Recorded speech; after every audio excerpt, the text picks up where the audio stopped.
Hello guys, ayan for today's ganap.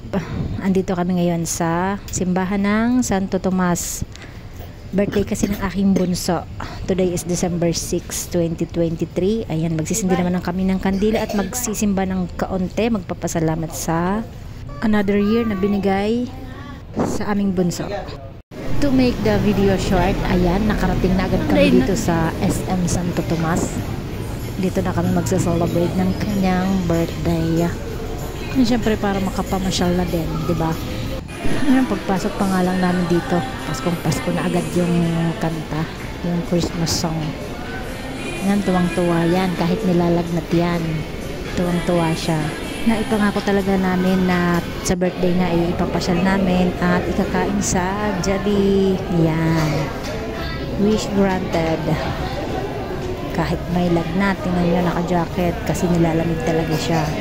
Pero kumain siya ng kanyang favorite dyan. Yan, happy birthday sa aking baby bunso. Happy birthday.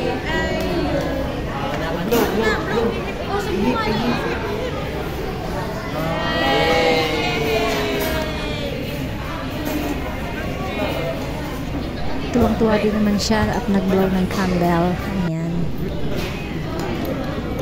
Thank you Lord for another blessing na dumating sa buhay ng aking bunso. Ayan. Busog-lusog siya ngayon.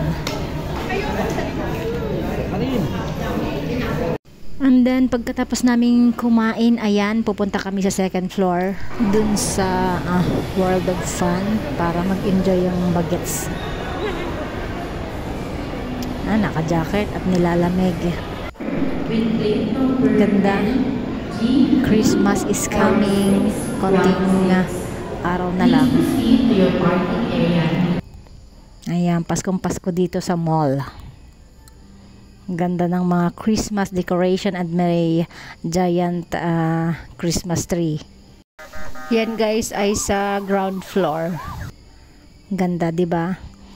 Kung gusto nyong pumasyal, ayan, pumunta lang kayo dito sa SM Santo Tomas. At ito ay bagong open.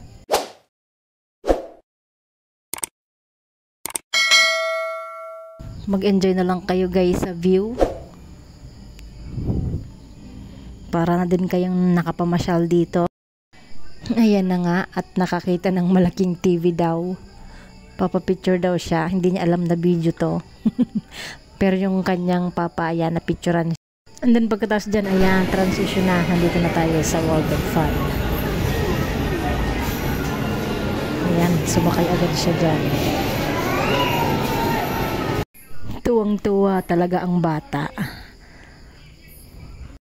And syempre, masaya ako na nakikita silang masaya din.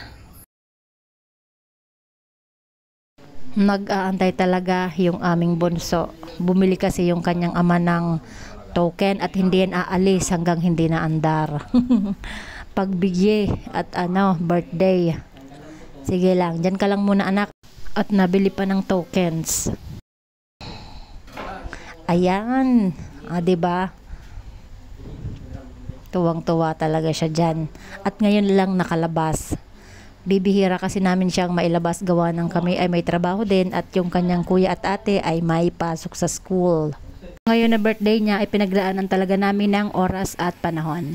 Ayan na nga at nagbanding na yung dalawa, yung mag-ama. Gusto niya din yan, baril-barilan.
So ayun guys, thank you for watching. Happy birthday ulit sa aking baby bunso. Bye.